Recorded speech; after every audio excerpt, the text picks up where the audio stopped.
All right, maybe we'll do this every week. We'll kind of go through, I don't know, one day a week and just hit on a bunch of different topics. I know yesterday we kind of touched on a bunch of different things about this game against Duquesne, the Pitt-Duquesne game, the season opener on Saturday at Acrisure Stadium, but had a couple other topics that I want to touch on, NFL cuts and how Pitt did there. We talked about the 5 most important games last week. Thought we could talk about the 5 toughest games on the 2025 schedule this week. 5 players I want to keep an eye on Saturday, and maybe, or not even I want to keep an eye on, but 5 players I'm just interested to look for, interested to see it. We talked yesterday about, kind of emptying the benches or clearing the benches, but I got 5 guys that I really want to see on the field, that I'm curious to see how they play. Not just the quarterback situation that we talked about, but I want to see how a handful of these guys look playing against Duquesne. And then maybe if we have some time, we'll make a few predictions about things before we head out of here on a Thursday. So let's jump into it. Morning Pitt, youtube.com/Panther-Lair.com.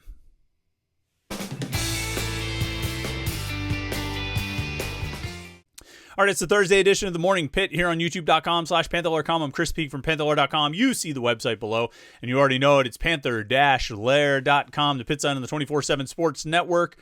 The most comprehensive source of Pitt sports news on the internet. Pitt football, Pitt basketball, Pitt recruiting. You find it all at Panther-Lair.com, and message boards to talk to other Pitt fans. All day, every day, Pitt fans are hanging out talking about Pitt sports. Panther-Lair.com. And our YouTube channel right here. Make sure you like this video and subscribe so you don't miss any of our Pitt video content. Daily Morning Pitt videos, weekly live show that we do every Wednesday night like we did last night at 8:30 p.m. Post-game show, we will be live after the Duquesne game, probably a little bit later, probably like 6:30 or something like that. We tend to start those home game live shows and usually end up being a couple hours after the game ends. After the road games that we watch from home, so we just jump right into it and start right after the game. But for the home games, we go a little bit later, but we will do it. We'll have a live show on Saturday night, a live post-game show. We'll have press conferences, interviews, all those kinds of things, all right here on YouTube. So make sure you like this video and subscribe. youtube.com/Panther-Lair.com. All right, let's start off with a couple of things here, a couple of quick topics to touch on. I don't need to do a whole episode about Pitt players in the NFL, but with the cuts this week and guys making 53-man rosters, there's 2 guys that I would highlight. And give a special shout out to because they probably to some extent, beat the odds here. Donovan McMillan and Kanate Mumfield. Shout out to those guys. McMillan, as an undrafted free agent, made the 53-man roster for the Cleveland Browns. And then Kanate Mumfield, as a 7th-round pick, pick like 242 overall or whatever it was, made the Rams roster as a wide receiver. The odds are against you. You know what I mean? You get down into the 7th round there. You're an undrafted free agent, a rookie free agent. The odds are not in your favor of making a 53-man roster. It's a credit to Donovan McMillan. It's a credit to Kanate Mumfield that those guys were able to go out, get on a roster, and do well enough in the preseason to earn their place. I think McMillan's going to be able to help the Browns on special teams in addition to defense. Mumfield, seems to have done well as a wide receiver in Los Angeles. And, I never knew what Kanate Mumfield's pro potential was, what his pro ceiling looked like. I knew he was a good player. I knew he was a really good college player. I always felt like there was more he could have done than he did, not necessarily as a fault of his own, but just kind of with the situation. He transfers to Pitt. He's playing with Keaton Slovis and Frank Signetti's offense, then he's playing with Phil Dracovic and Frank Signetti's offense. And then last year he's playing in a brand new offense and had pretty productive year. None of it really matched up to the potential he showed at Akron, but you knew the ability was there. You knew the talent was there, and the potential was there.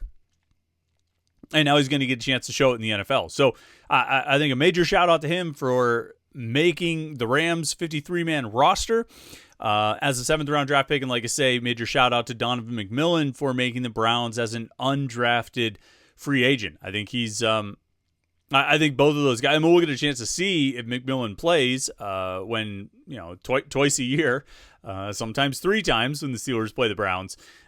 But I think that's cool to see. I think it's always fun to see guys from Pitt make it in the NFL because you have that extra connection. Particularly if you do what we do and you interview these guys, you have even more of a connection. But as a Pitt fan, you've watched Donovan McMillan, even though he transferred in. He played for the last 2 years, made more than 200 tackles over the last 2 years. You've seen a lot of Donovan McMillan. You can claim him as your own. I I mean, I don't know what he'll say on the Monday Night Football intros. I would assume he'll say Donovan McMillan Pitt, but whatever he says, maybe he says Peters Township. I doubt he's going to say Florida. But you'll be able to claim him, and same thing with Konate Mumfield. You know, he might name his high school. I kind of feel like receivers name their high schools more than any other position group, but that's completely anecdotal based on me thinking receivers are unique creatures. But anyway, they're Pitt guys. You can claim them, and you can have a little bit of rooting interest if you watch a Rams game or a Browns game. You probably don't want to have many rooting interests in the Browns games, but if you want a rooting interest in the Browns game, there's a reason for one. So moving on to moving on from the former Pitt guys to the current Pitt guys and the schedule they've got coming up here. As you look at the 2025 schedule, I think it was last week I said the 5 most important games. And I've said this a couple of times. I've kind of got it in my head now that these are the most important games. It's West Virginia, Boston College, Syracuse, NC State, and Stanford. Yeah, those were the 5 because, this whole sort of premise I'm operating on that, those are the games that will ultimately make or break Pitt's season. The years that they've gotten those big upset wins, whether it was the 13-9 game or the Miami game in 2017 or the Clemson game in 2016, those games didn't really, they moved the needle in terms of perception. They got everybody's attention, but they didn't really move the needle in terms of record or where they finished because they'd blown it in other games. I mean, the 2007 team that won the 13-9 game was 5-7. The 2017 team was 5-7. The 2016 team went 8-4 in the regular season because they had the, screw up at North Carolina, and I guess you probably throw the Oklahoma State game in there too. These toe stubs, these potholes, right? And so one of the keys, I think, this year, if they really want to have a great season, is you got to take care of those 5 games that I just mentioned: West Virginia, Boston College, Syracuse, Stanford, and NC State. You got to win those 5 games. But then there's the other side of the spectrum of the 5 toughest games on the schedule. What are the 5 toughest games on the schedule? And I think it's actually not that hard to figure out. We just said the 5 most important games being the ones that Pitt absolutely should win. Then you add in Duquesne and CMU, or Central Michigan, I should say. That brings you up to 7. That only leaves 5 games. So I guess it's pretty easy to deduce what I would say is the other 5 games on the schedule. Look, the game, game 4, it's going to be technically week 5 of the season. Louisville at home, the ACC opener, is going to be a really tough game just because Jeff Brom is that good. You know what I mean? I have that much faith in him. It doesn't mean it's a guarantee that he's going to win every game. He's got to get his new quarterback to be as good as his last quarterback was, but he has been really good at getting great quarterback play pretty much all the time. I mean, the guy's an offensive guru, and what we've always seen is a great offense and a really good quarterback, or at least a quarterback who's playing really well, can beat this defense. And that has happened, countless times, right? For as good as Pitt's defense is, in a lot of situations, sometimes, they run into guys who can just pick them apart, and sometimes it's having a good scheme and having a good offensive plan. And, Brom is certainly familiar with facing Pitt. He saw it last year and did a pretty good job against it. So that's going to be a really tough game. I think that's the first really tough game. The game at Florida State, I'm not sure where to put that. That would probably be I'm going through this chronologically, these other 5 games. So that game at Florida State, I would probably put it, my guess, at the bottom of this list of the toughest games, because I just don't know how much Florida State's going to rebound from last year's disaster to this season. I'm not sure that they did a great job getting, Tommy Castellanos out of Boston College as a transfer. I still don't know how that was the best option Florida State had. And if you don't have that, if you don't have the quarterback figured out, and you don't have a really good quarterback, you're going to struggle. And that was not the only issue at Florida State last year, but it was a big one. And so that game's on the road. That's going to be a challenge, but Pitt has won down there. They won down there the last time they played at Florida State in 2020. But I think that game is going to be tough. I think it's going to be a tough environment. And I can't entirely bet against Florida State until I see them, if they're going to be good or not. And I think we'll know by the time Pitt goes down there on October 11th if Florida State's good or not. So I think that's going to be a tough game, though. Obviously, the Notre Dame game on November 15th, and this is the real bear of the schedule, these final 3 games. Notre Dame at home on November 15th. I mean, what can you say? Like, the last couple times Pitt has played Notre Dame, it hasn't gone so well. 2023, they got smoked. 2020, they got smoked. 2018, they played well and gave it a real valiant effort and still lost. 2015, they didn't really play all that well and they lost. You got to go back to 2013 for the last time Pitt beat Notre Dame. That was with Paul Chryst, that game at Heinz Field. This game will be at home. That's a tough game. That's a really tough game. I think Notre Dame is really talented, and that's going to be a tough one to win. That penultimate game in the regular season at Georgia Tech on November 22nd.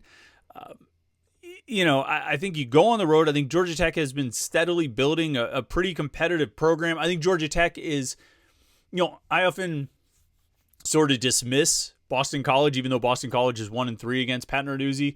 I sort of dismiss them as, well, you should just always beat Boston College. Georgia Tech, I feel like, is much closer to the level Pitt's at. I think they're generally in the same tier. I think they're generally on the same sort of level within that tier. And so you have a lot of games that are close. I mean, Narduzzi's first couple of years, he beat Georgia Tech and beat them by like 3 points each time. It was a close game. They got beat in 17. They got back on top in 18, 19, 20.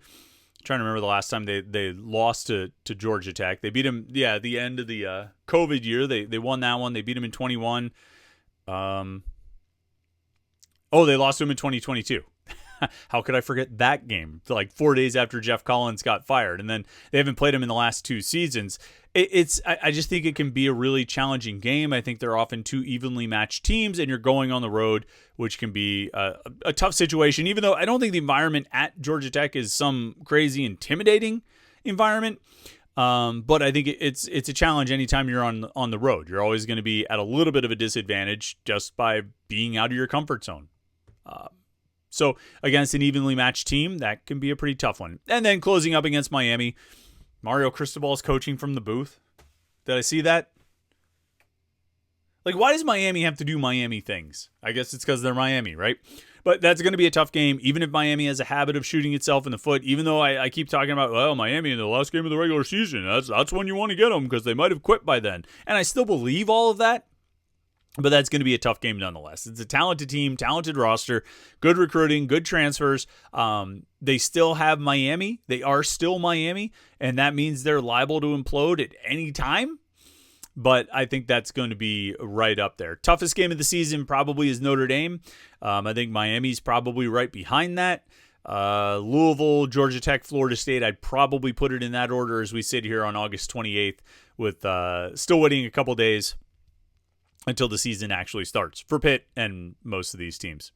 All right, we got one more of my things. I guess I'm not going to get to the predictions. 5 players I want to see on Saturday. We'll do a mailbag tomorrow, so I won't really get into this. But 5 guys I really want to see on the field on Saturday, not because it's like, I want to see all 3 quarterbacks because that'll mean that Pitt is ahead by 40, and that's what they should do. No, like players that we've heard so much about.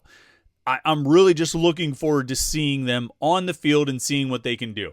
And the first one is a guy we talked to yesterday. We got the interview up. I think it's up here at youtube.com/Panther-Lair.com. Wrote an article about it after we talked to him.